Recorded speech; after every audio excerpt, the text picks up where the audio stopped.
Selamat pagi semuanya. Selamat pagi, Pak. Nah, jadi terima kasih sudah hadir sebelumnya. Tanpa membuang waktu, kita mulai saja rapat pada pagi ini. Karena semua sudah baca laporannya, kan laporannya menunjukkan bahwa produksi kita mencapai 68 juta ton. Itu merupakan rekor tertinggi kita sepanjang sejarah. Tapi produksi kita turun 25%, pendapatan kita turun hampir 4%, dan harga jual rata-rata kita $48 per tonnya, sedangkan anggaran kita $60. Nah, berarti di sini kita bekerja lebih keras, tapi hasilnya lebih sedikit. Ini menunjukkan bahwa model bisnis kita itu sedang diuji. Oleh karena itu, saya menggunakan brief untuk melihat situasi perusahaan kita secara lebih objektif. Kita akan membahas mengenai kondisi internal, kondisi eksternal, dan juga strategi yang akan kita terapkan ke depannya. Untuk Marcel, tolong mulai dari kondisi eksternal perusahaan kita terlebih dahulu. Baik semuanya, di sini saya ingin berkesempatan bahwa saat ini tuh situasi yang kita hadapi bukan hanya sih harga biasa, tapi ada yang perubahan struktural yang terjadi di industri batubara. Karena di sini saya itu menganalisis menggunakan 5 forces dengan 5 poin. Yang pertama itu ada rivalitas antar pesaing. Nah, kita itu ada di posisi yang tinggi karena kita bersaing dengan perusahaan seperti Bumi Resource yang produksinya setiap tahun itu mencapai 80 juta, dan juga ada PT Adarko dengan batubara ultra low sulfur yang harganya premium, lalu juga ada Indotamu Raya dan Bukit Asam. Nah, semuanya itu di sini itu hadir dengan efisiensi biaya dan juga efisiensi dalam biaya pengiriman, yang artinya margin kita itu akan semakin tipis dari waktu ke waktu. Terus yang kedua ada ancaman pendatang baru. Nah, intensitas levelnya itu berada di tingkat rendah tapi sedang. Kenapa? Karena setiap tahun itu akan selalu meningkat. Namun posisi ini saya anggap aman, Pak, karena kita itu industri kita itu memerlukan modal yang besar hingga miliaran dolar dan juga perizinan yang sangat sulit ketika ingin join di industri batubara. Pada poin ketiga itu ada kekuatan tawar pemasok karena kita itu menggunakan eskavator dari kontraktor luar. Nah, kita tuh akhirnya bergantung ya, seperti dari perusahaan rumah dan juga Caterpillar. Nah, untuk bahan bakar kita tuh bekerja sama dengan Pertamina, dan di mana saat ini pemerintah itu merilis bahwa disarankan untuk menggunakan bahan bakar B40 untuk berpartisipasi dalam pengurangan emisi karbon. Pada poin keempat yaitu saya membuat tentang kekuatan penawar pembeli kita itu pada posisi aman, dan berjalannya waktu itu akan semakin meningkat karena perlu kita waspadai walaupun Tiongkok itu pembeli terbesar, tapi impor mereka pada tahun 2025 kemarin itu mengalami penurunan sebesar 16,2%, karena saat ini itu mereka lebih menaikkan produksi domestik mereka dan menghasilkan energi terbarukan, sedangkan batubara itu sebuah komoditas dan ketika pembeli itu bisa mudah untuk berpindah memasok. Nah, yang terakhir itu ancaman produk lagi. Ini perlu kita waspadai karena ini adalah permasalahan jangka panjang. Ketika solar, angin, hidro, nuklir itu semuanya itu mengalami pertumbuhan, dan menurut IEA proyeksi itu permintaan batubara itu akan menurun pada tahun 2026 sekarang. Tapi publikasi itu menyebutkan bahwa sebetulnya pada tahun 2024 industri batubara itu sudah mengalami peak full demand atau puncak permintaan batubara, dan ekspor batubara itu sekarang di tahun kemarin, mulai dari tahun kemarin itu sudah mengalami kontraksi sebesar 5%. Baik, Marcel, untuk bagian people demand saat ini, apakah kamu tak percaya? Sebetulnya percaya atau nggak percaya, tapi saat ini data itu menunjukkan ke arah sana. Bukan berarti pelanggan kita itu akan hilang dalam semalam, tetapi ada jeda waktu yang bisa kita manfaatkan dan ambil peluangnya. Seperti dari negara Vietnam, impor kita sekarang itu mengalami kenaikan karena di sana itu mereka butuh untuk membangun kapasitas pembangkit.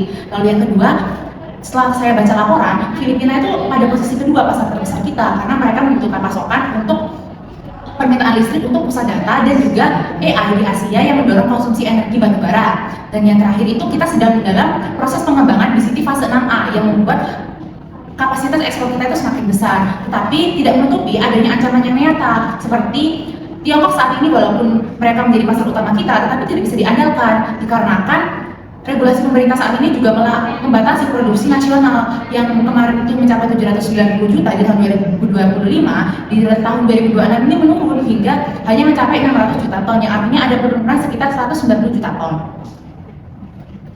Terima kasih, Marcel, untuk selanjutnya. Selanjutnya, Elsa, bagaimana kondisi internal perusahaan kita?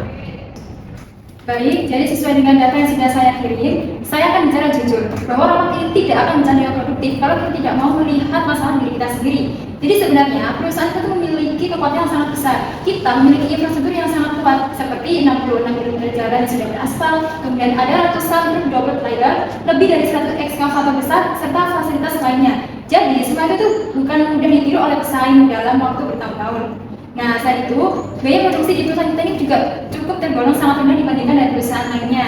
Jadi meskipun harga jual batu bara itu turun, perusahaan kita itu masih bisa mendapatkan keuntungan yang cukup baik, dan saat ini margin laba kita itu sudah mencapai sekitar 29,5%, dan itu sudah termasuk angka yang sangat kuat. Selanjutnya yaitu pasar kita juga sudah cukup baik karena kan penjualan kita tersebar di lebih dari 8 negara. Sebagian 80% dari mereka penjualan tahun 2025 kemarin itu sudah menggunakan kontrak jangka panjang. Jadi pendapatan perusahaan tidak terlalu mudah terganggu oleh naik turunnya harga pasar dalam jangka pendek. Tapi kita harus perlu jeli untuk melihat laporan saat ini. Memang kontrak jangka panjang itu akan memberikan kepastian dalam hal volume. Tapi kita melihat acuan indeks harga Newcastle dan juga ICI yang trennya sedang menurun saat ini. Kalau kita lihat, kita tidak punya pelindung harga. Artinya apa? Artinya barang kita itu pasti laku di pasaran. Tapi dalam hal margin, kita itu dapat guncangan dari pasar saja. Betul, itu poin yang bagus. Karena itu di sini saya juga harus jujur soal kelemahan perusahaan kita. Jadi yang pertama, seperti yang kita ketahui bahwasanya perusahaan itu masih terlalu bergantung pada kontrak luar. Sebagian besar kegiatan kita itu dipengaruhi oleh pihak eksternal, termasuk bunga yang kontraknya jangka panjang sekitar 18 tahun. Jadi kalau mereka terlambat atau ada masalah, produksi kita juga langsung ikut terganggu. Kemudian produksi kita itu masih di bawah target. Jadi seperti data tahun 2025 kemarin, kita mengalami penurunan sekitar 5,3% dari bencana karena adanya curah hujan yang sangat ekstrim di semester pertama. Karena area Kalimantan Timur itu memang rawan banjir, tapi proyek tambang kita ini sangat bergantung pada kondisi sungai di daerah. Jadi masalah ini tuh bisa saja terulang. Kemudian yang terakhir itu bisnis kita masih fokus pada batu bara saja. Coba kita lihat perusahaan lain. Mereka punya bisnis lain seperti energi terbarukan, aluminium, nikel, dan sebagainya. Tapi kita sepenuhnya bergantung pada batu bara.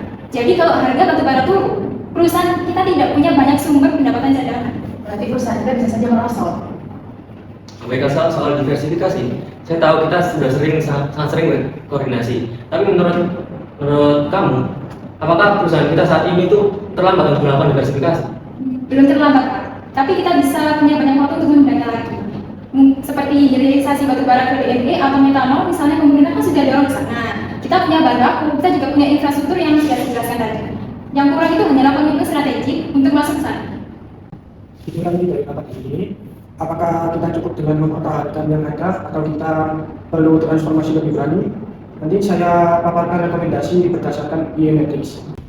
Maaf semua, karena di ruangan sebelumnya ada kendala namanya listrik, kita mulai lagi di ruangan ini.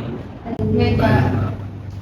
Oke, terkait dengan laporan keuangan kita, saya akan mengirimkan data laporan keuangan kita pada tahun 2025 dan juga 2024 kepada rekan-rekan semuanya. Apakah semuanya telah menerima datanya? Sudah. Oke, pada laporan tahunan kita terlihat bahwa pendapatan kita pada tahun 2025 di sini relatif stabil di kisaran 43 miliar US dollar. Dan juga di sini, tapi di sini saya melihat ada penurunan tipis sebesar 0,52% dari tahun 2024. Dan juga laba bersih tahun berjalan kita itu turun sebesar 16,86% menjadi 784 juta US dollar. Dan juga rata-rata harga jual kita hanya 48,1 US dollar per ton. Sementara anggaran yang kita masukin yaitu 60,3 US dollar per ton. Nah, di sini ada selisih sekitar 10% lebih. Di sisi lain, modal kita itu terrelasi cukup agresif mencapai 399,2 juta US dollar, terutama untuk ekspansi infrastruktur kita, jalur logistik di proyek tambang. Namun, terkait dengan data itu, ada kabar baik. Kita berhasil memangkas total liabilitas kita secara masif, yaitu sekitar 43,7%. Dari yang semulanya hanya 1,20 miliar dolar, itu sekarang menjadi 680 juta dolar. Dan juga di sini terlihat bahwa rasio likuiditas kita juga melonjak tajam dari 164% kini menjadi 266,2%. Debit aset rasio kita berada di posisi sangat aman, yaitu sekitar 20,2% atau sekitar 0,20. Neraca kita juga sangat sehat di sini, yang artinya dalam kondisi darurat kita tidak akan panik. Tapi kalau saya perhatikan juga kita tidak bisa terus mengandalkan penjualan volume saja untuk menutup jalannya harga. Jadi berarti secara finansial kita itu masih kuat. Tapi kalau tren harga ini terus berlanjut, gimana nasib perusahaan kita? Kalau tren ini terus berlanjut tanpa adanya perubahan strategi dari kita akan terus menggerus cadangan profit kita. Saya telah merekomendasikan beberapa hal di sini. Saya buka filenya. Nah, di file ini saya merekomendasikan dua hal. Yang pertama yaitu untuk menjaga disiplin biaya kita dan mempertahankan posisi low cost producer kita.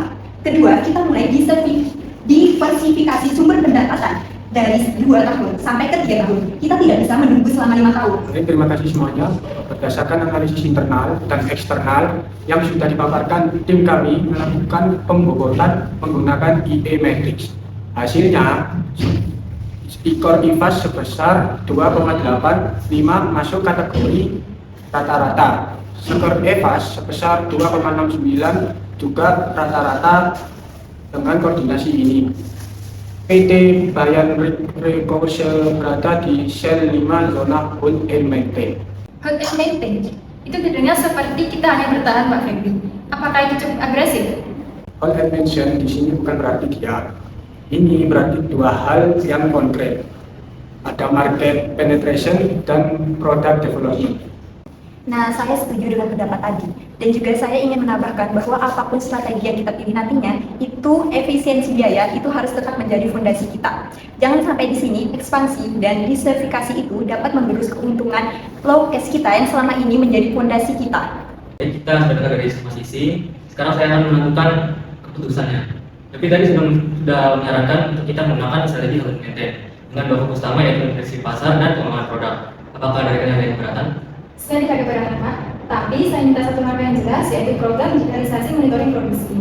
Kemarin, curah hujan ekstrim di semester pertama 2025 kan membuat produksi menurun sekitar 5,3% dari target.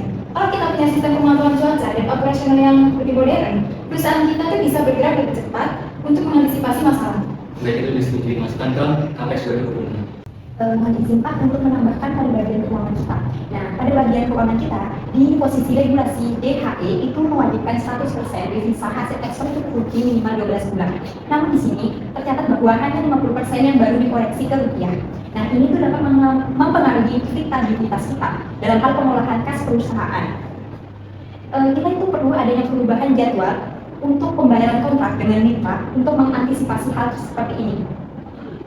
Oke Kak, mengenai itu tolong siapkan proposal manajemen kas dan memperhitungkan regulasi DHE ini dalam 2 minggu.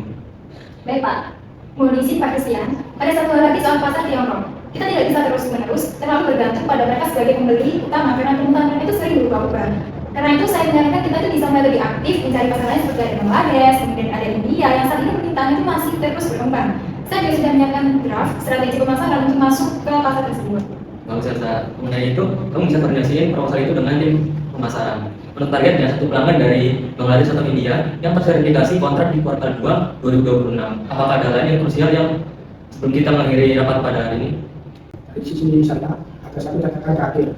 Perusahaan ini punya fondasi yang kuat, infrastruktur yang rendah, neraca yang sehat. Tetapi ketika waktu bertransisi itu tidak akan membuka selamanya. Hold and maintain adalah strategi yang tepat hari ini, tapi ia harus dijalankan dengan kecepatan dan presisi, bukan dengan menunggu. Baik, sesuai rapat kita hari ini, kita akan menjalankan strategi hold and maintain dengan dua fokus utama kita, yaitu penetrasi pasar ekspor, terutama memperkuat pasar Vietnam dan juga Filipina, dan membuka pasar baru ke Bangladesh dan juga India, serta mengembangkan produk kita melalui hilirisasi batubara ke DME dan juga metanol. 3 keputusan kita hari ini, yang pertama, program digitalisasi monitoring produksi masuk KPX 2026. Yang kedua, untuk kita menyiapkan proposal restruktur hasil manajemen kas terkait regulasi DHE dalam 2 minggu. Yang ketiga, untuk NASA, menyiapkan strategi penetrasi pasar ke Bangladesh dan juga India dengan target kontrak baru di kuartal 2 2026. Baik, Pak. Baik, rapat hari ini saya tutup. Terima kasih semuanya. Terima kasih, Pak.